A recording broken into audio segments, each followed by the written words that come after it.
मंत्र्यांनी जे आहेत तर शासन जर उलथून टाकता आलं असतं तर देशातले अनेक शासन जे गव्हर्नमेंट जे आहेत त्यांच्या रोज उलथापालथी झाल्या असत्या.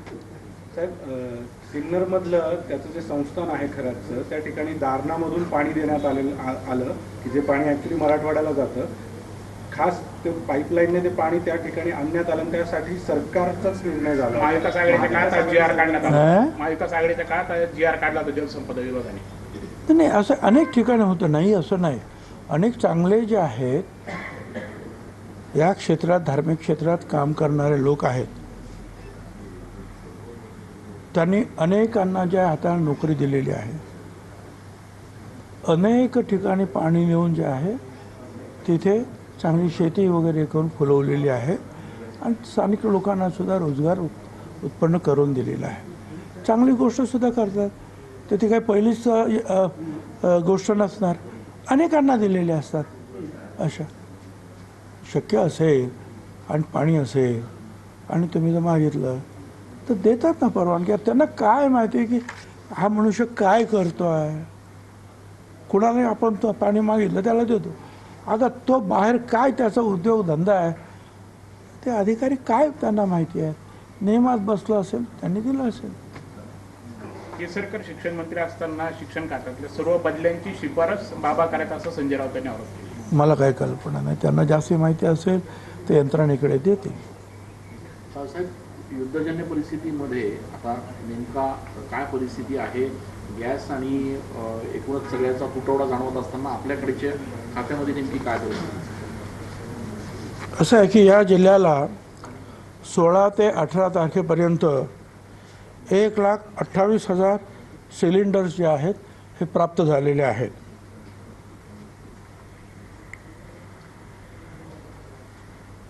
एकशे 35 गॅस एजन्सीज काम करत आहेत आणि या युद्धापूर्वी जेवढा कोटा मिळत होता तेवढाच कोटा आता जिल्ह्याला मिळालेला आहे, देण्यात आलेला आहे. हे खरं आहे की कमर्शियल वापरासाठी, हे सगळं घरगुती वापरासाठी मी म्हटलं, पण कमर्शियल वापरासाठी अजूनही सरकार, केंद्र सरकार विशेषतः काळजी घेते आहे. आणि म्हणून केंद्र सरकारने सुद्धा जे आम्हाला ॲडवायझरीज दिल्या आहेत त्यातून जे आहे असं दिसतंय की आपल्या जिल्ह्यामध्ये 127 घाऊक आणि 3,600 किरकोळ परवानग्या आहेत.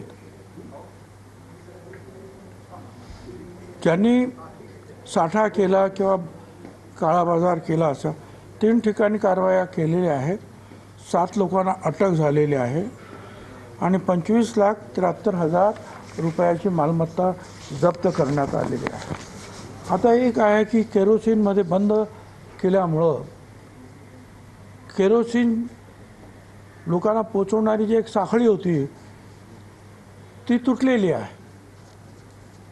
त्याच्यामुळे ज्या ज्या लोकांना आता पुन्हा हे काम करायचं आहे त्यांना आपण परवानगी देणार आहोत.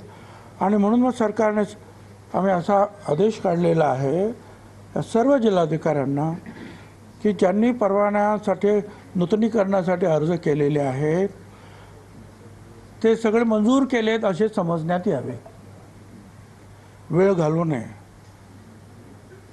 सगळं नूतनीकरण जे आहेत, परवानाधारक जे आहेत त्यांचं नूतनीकरण झालेलं आहे असं समजायचं आहे.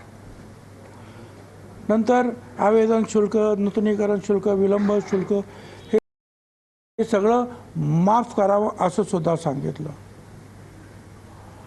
2 वर्षापेक्षा आणि 5 वर्षापेक्षा कमी कालावधीच्या विलंबाची जी प्रकरणं जी आहेत ती गव्हर्नमेंटकडे येत होती, या अशा प्रकरणावर जिल्हा स्तरावरच जिल्हाधिकाऱ्यांनी निर्णय घ्यायचा आहे. म्हणजे त्याच्यामध्ये आणखी वेळ जाणार नाही या सगळ्या गोष्टीसाठी. केरोसिन परवाने वारसाच्या नावे करण्याचे जे काही असे काही प्रलंबित असतील परवाने, तात्काळ ते ताबडतोब वर्ग करण्यात यावे. ज्या गावांमध्ये किरकोळ केरोसिन परवानाधारक नाहीत त्या गावामध्ये रास्तभाव दुकानदार जे आहेत त्यांना हे काम देण्यात यावं आणि त्यांना परवाना देण्यात यावा. आता या बाबतीमध्ये जे सरकारने आणि भारत सरकारने सुद्धा आम्हाला कळवलं की अगोदर जे आहे हे स्वयंपाकाचा गॅस जो आहे घरगुती गॅस तो 100% पुरवायचा.